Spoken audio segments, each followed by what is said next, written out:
बहुत साल पहले की बात है। कुछ सैनिक एक लकड़ी का गट्ठा उठाने की कोशिश कर रहे थे। कई बार कोशिश करने के बाद भी वो असफल थे। सैनिकों के जत्थे का नायक वहीं खड़ा था। वो खड़ा खड़ा बस देख रहा था, उन्हें आदेश दे रहा था और काम में बार बार असफल होने पर उन्हें लताड़ रहा था। वहां से एक घुड़सवार गुजरा और उसने नायक से पूछा, तुम इनकी मदद क्यों नहीं करते? नायक ने जवाब दिया, मैं बॉस हूं, मैं इनका नायक हूं और मेरा काम सिर्फ इन्हें आदेश देना है। घुड़सवार तभी अपने घोड़े से उतरा और सैनिकों के पास गया। सैनिकों की गट्ठा उठाने में मदद की। शायद उस गट्ठे को उठाने में एक ही हाथ की जरूरत थी, जो हाथ उस नायक ने नहीं दिया, उस घुड़सवार ने दिया, क्योंकि नायक तो सिर्फ आदेश दे रहा था। क्या वो वाकई नायक कहलाने के लायक था? क्या नायक ऐसे ही होते हैं? सोचने वाली बात है। दूसरी तरफ था वो घुड़सवार, जिसने 1 मिनट की भी देरी नहीं की सैनिकों की सहायता करने में। घुड़सवार चुपचाप घोड़े पर सवार होकर उस नायक के पास गया और बोला, अगली बार जब तुम्हारे आदमियों को सहायता की जरूरत पड़े तो तुम अपने नायक को बुला लेना। ये कहकर वो घुड़सवार चला गया। जानते हैं वो नायकों का नायक, वो घुड़सवार कौन था? वो कोई और नहीं, जॉर्ज वॉशिंगटन थे। आपका पद ये तय नहीं करता कि आप कितने महान हैं, आपके काम तय करते हैं कि आप कितने महान हैं। चालाकियां सीखना बहुत आसान है, पर आप उन चालाकियों से अपने व्यक्तित्व में कुछ ऐड नहीं कर सकते, कुछ जोड़ नहीं सकते। एक खोखले व्यक्तित्व वाला इंसान ओछा और उथला ही रह जाता है। इंसान के व्यक्तित्व में वजन होना चाहिए, उदार होना, दयालु होना, शिष्टाचारी होना, विनम्र होना, ईमानदार होना। ये हैं असली जीवन मूल्य जो व्यक्तित्व में वजन पैदा करते हैं। अपने व्यक्तित्व पर काम करिए, फिर आपकी चमक को दुनिया में बिखरने से कोई रोक नहीं सकता। फिर आपके लिए बजी तालियों की गूंज दूर तक सुनाई देगी। आजकल सिर्फ यही सुनने को मिलता है, सिर्फ अपने बारे में सोचो, सेल्फिश बनो तभी सफल हो पाओगे, बुरे बनो तभी सफलता मिलेगी। हो सकता है ऐसा करने से सफल हो भी जाओ, पैसे भी कमा लो, पर अंदरूनी खुशी मिली या नहीं ये जरूर बताना। आत्मसंतुष्टि मिली या नहीं ये जरूर बताना। शांति मिली या नहीं ये जरूर बताना। एक दिन एक 10 साल का बच्चा एक आइसक्रीम की दुकान पर गया। वो कुर्सी पर बैठा और वेटर को बुलाकर पूछा, एक कोन आइसक्रीम कितने की है? वेटर ने कहा 25 रुपए की।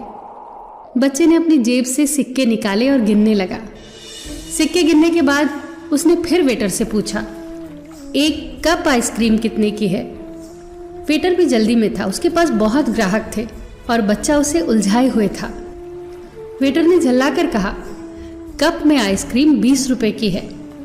बच्चे ने कहा, फिर वही ले आओ। बच्चे ने बड़े मजे से आइसक्रीम खाई और वो चला गया। जब वेटर बच्चे की प्लेट उठाने आया तो उसने प्लेट में 5 रुपए पड़े देखे, टिप के रूप में उस वेटर के लिए। वेटर की आंखों में आंसू आ गए, क्योंकि बच्चे के पास 25 रुपए थे। वो अपनी मनपसंद कोन वाली आइसक्रीम खा सकता था, पर बच्चे ने अपनी खुशी में उस वेटर को भी शामिल करने की सोची। क्या आज के बाद वो वेटर इस घटना को भूल पाएगा? उस बच्चे की संवेदनशीलता ने कितना बड़ा पाठ उस वेटर को सिखाया। वो जिंदगी भर इसे याद रखेगा।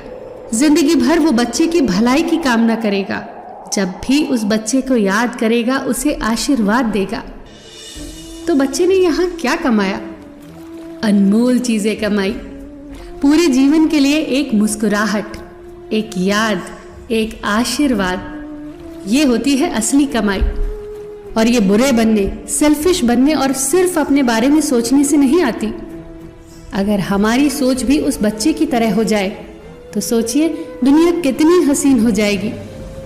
अपनी खुशी के साथ साथ सबकी खुशी के बारे में सोचने से ही असली खुशी आती है।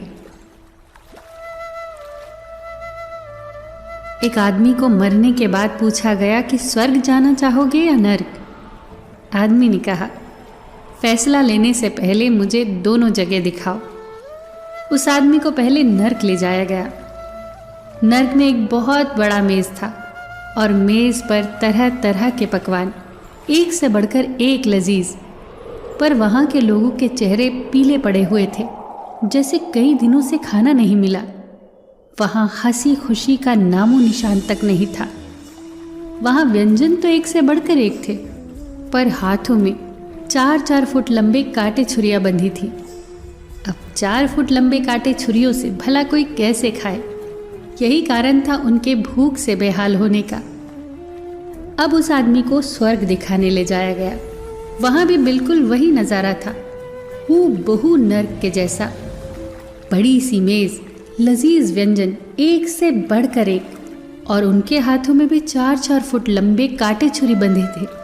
पर यहाँ एक कमाल की बात थी, लोग अपने हाथों में बंधे कांटे छुरियों से दूसरों को खाना खिला रहे थे। आमने सामने बैठे लोगों के एक दूसरे को खाना खिलाने से वहाँ आनंद ही आनंद था, खुशहाली थी, संतुष्टि थी, सबके चेहरे चमक रहे थे। बस यही बात इस संसार पर भी लागू होती है, हमारे जीवन पर भी लागू होती है।